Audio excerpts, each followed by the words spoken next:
We talked a little bit about Norfolk State's interest in Michael Vick becoming their head coach. Sounds like Sacramento State is interested as well. Hold on, I'm just pulling this article up because, yes, so Sacramento State interested in hiring Michael Vick, and they've pumped a lot of money into the facilities and the football program and NIL. What's even now become, over the last 24 hours, a bigger story than Sacramento State's interest in Michael Vick is Adam Schefter reporting on this, and there was a couple different didn't him and Doug Gottlieb? Didn't he body up Doug Gottlieb or something? I decided not to. Doug Gottlieb quote tweeted at Adam Schefter saying you shouldn't be reporting these sources unless you're 100% sure about it, which is funny to me because Doug Gottlieb had the whole Freddie Freeman that was a fiasco. But there's even a squabble with Sacramento Bee reporter Joe Davidson saying that a lot of this wasn't correct.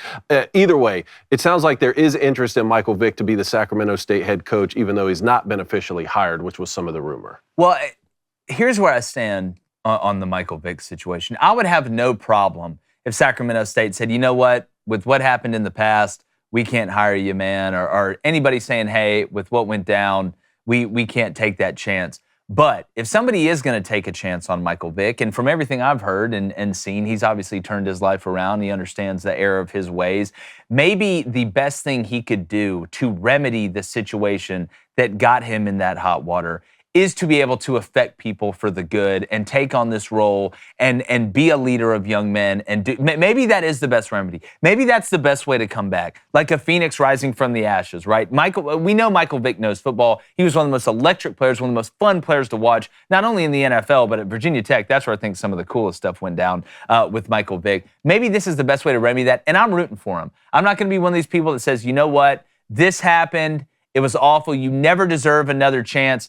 There's levels that I can't get past with some things, and I'm as big of an animal lover as anybody, but maybe this is the best way to remedy everything that went down, to try and turn a positive out of it and go affect people for the good. So I'm rooting for him. I hope if he does get hired, I would understand if they didn't hire him, but if he does get hired, I'm rooting for him and hope he does. You like the idea of Michael Vick, head coach, college football? No, I don't. I think Michael Vick's a great player. Other people can forgive you, but I don't. I don't know how you're going to be a leader of men, to be honest, after you just did all that. You fought dogs for how long? So, I'm all for a redemption story. Other people forgive, but I don't. I don't think this guy should be a head coach anywhere. I can understand that sentiment. I can understand that. All right, a little bit of breaking news here. So USC star wide receiver Zachariah Branch plans to enter the NCAA transfer portal. Now, this comes on the heels of Kyron Hudson already entered. So USC. And Hudson ended up at Penn State? You think Kyron Hudson ended up at Penn State, or at least that's where it's looking? Sounds like it's Penn State, but that means that USC's top two wide receivers, Kyron Hudson to Penn State, USC's top two wide receivers from this season gone. Well, Miller Moss went to Louisville, too. I don't know if people saw that, which I think is a great fit. Braun will do wonders there.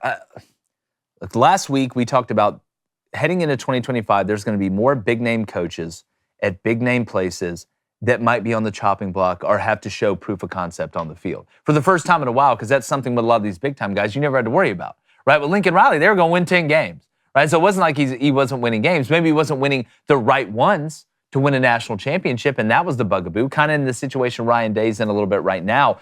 But if you're USC, when you look at all these problems, when you look at them entering the Big Ten and what Oregon did in their first year, winning it, going undefeated, right? I mean, what level of heat is Lincoln Riley on next year with that mega contract that he has at a place in USC that is steeped in tradition as well, that does love their college football, that expects great things from that place? I mean, what happens if he goes 6-6 next year? Mm-hmm. What happens if it falls apart again? What happens if you don't have? And they beat LSU to start off this year. They beat LSU in game one. We're like, hey, guys, watch out.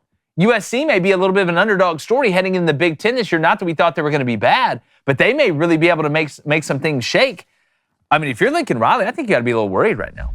I appreciate you guys stopping by. Do us a favor if you haven't already. Make sure you hit that subscribe button, like the videos, turn on that notification bell too, because it's getting crazy here with the college football playoff about to kick off.